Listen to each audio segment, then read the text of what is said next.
주님께서 여러분과 함께 루카가 전한 거룩한 복음입니다.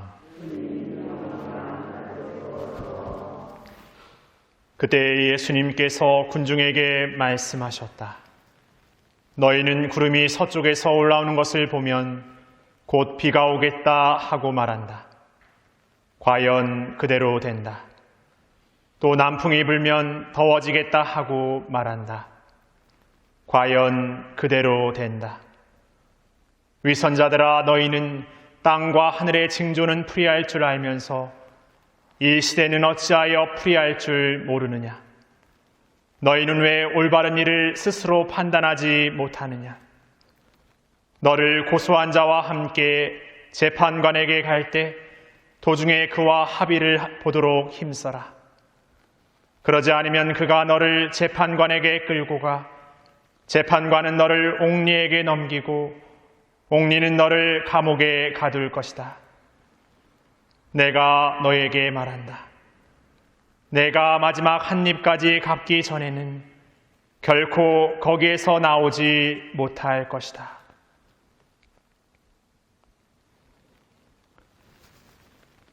주님의 말씀입니다.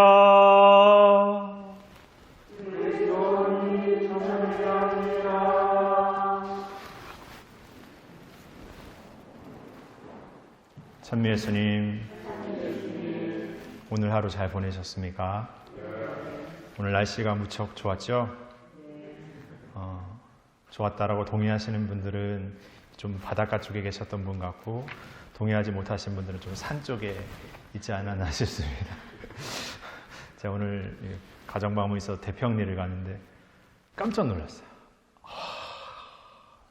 너무 아름답다. 근데 또 한편으로는 약간 이렇게 이 아름다운 광경 안에 이렇게 계속 이렇게 뭔가 머물고 있으면 그 아름다움이 계속 아름다운 게 아니라 뭔가 또 외롭기도 하겠다, 이런 생각이 약간 이렇게 교차적으로 이렇게 들었습니다. 그러니까 뭔가 너무 아름답고 그곳에 이렇게 나 혼자 있다라는 게 이렇게 외롭게 느껴질지는 모르겠습니다만, 어떤 약간의 어떤 그 언밸런스한 생각이 좀 들었습니다. 오늘 복음을 보면 서쪽에서 구름이 오는 것을 보면 비가 오겠지, 남쪽에서 바람이 부는 걸 보면 더워지겠지, 이렇게 말하지만 사실 이러한 자연의 징조를 파악하는 것도 어떤 많은 경험과 시간에서 비롯된 어떤 결론입니다. 결과죠. 그러니까 이것도 그냥 단순하게 그냥 깨우쳐진, 그냥 알아진 결과가 아니라 어떤 여러 가지 어떤 일들 안에서 경험을 통해서 이렇게 얻어진 결과입니다. 그럼에도 불구하고 오늘 예수님께서는 그런 하늘의 징조는 풀이할 줄 알면서 시대의 징조를 풀이할 줄 모르는 그 위선자들이라고 말하면서 꼬집습니다.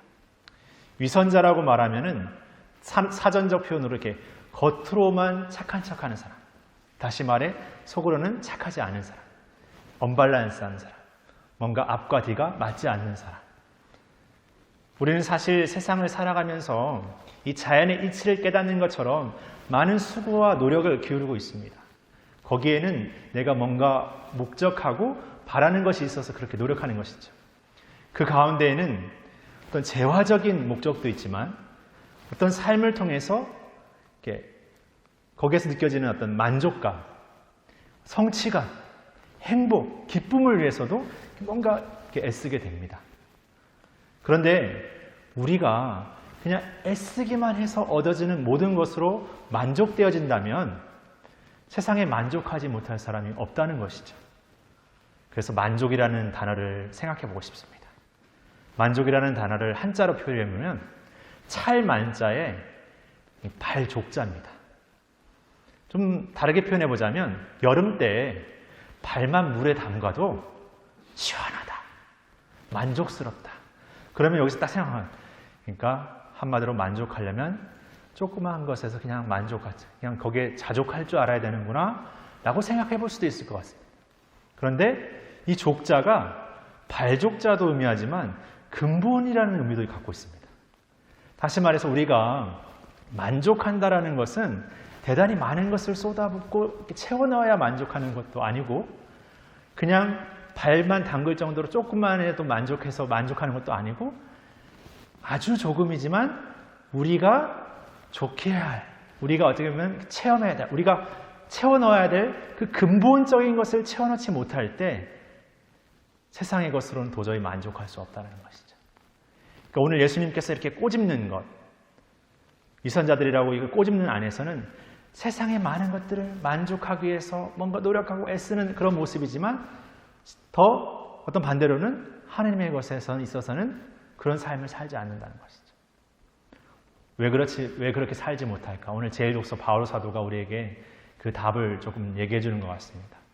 뭔가 선한 일을 하려고 막 하지만 결국에 그 선한 일 못하고 선하지 못한 일을 선택하고 마는 거. 그래서 곰곰이 보니까 법칙이 있는데 내가 선한 일을 하려고 할 때는 그 옆에 선한 일을 하지 않고 다른 것을 선택하도록 악의 뿌리가 있다라고 말하죠. 그러니까 우리가 뭔가 어떤 일을 하려고 할 때 좋은 마음을 갖지만 결국에는 어떤 내 이익적인 것, 내 중심적인 것을 선택하는 게 되는 안에서는 내가 이것을 가지면 만족할 거야, 이것을 가지면 행복할 거야 생각하는 것으로 빠져버리기 때문에. 근데 그것이 어떤 것이냐? 근본적인 게 아니라는 것이죠. 세상에 재화가 필요 없다는 것이 아니라, 세상에 어떤 가치가 필요 없다는 것이 아니라 그것을 근본적인 것으로 생각해버린, 그것이 전부인 것으로 생각해버린 데서 범하는 우가 아닐까 싶습니다.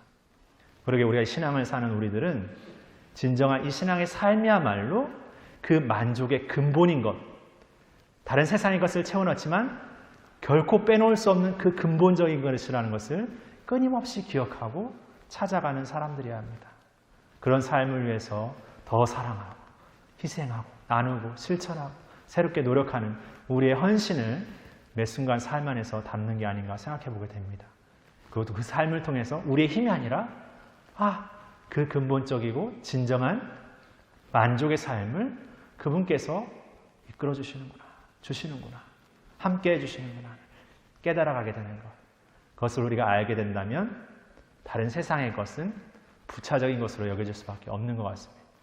그래서 데데레사 성녀는 자신의 기도 안에서 솔로 디오스 바스타, 하느님 홀로, 하느님만으로 만족하다라고 고백했던 게 아닐까 싶습니다.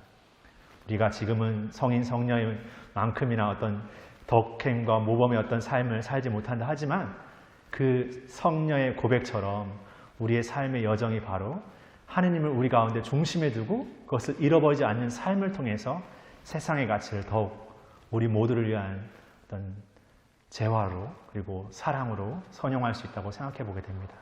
그런 삶을 살기 위해서 또 하루하루 또 기도 안에서 살아가는 우리 모두가 되었으면 좋겠습니다. 잠시 묵상하시겠습니다.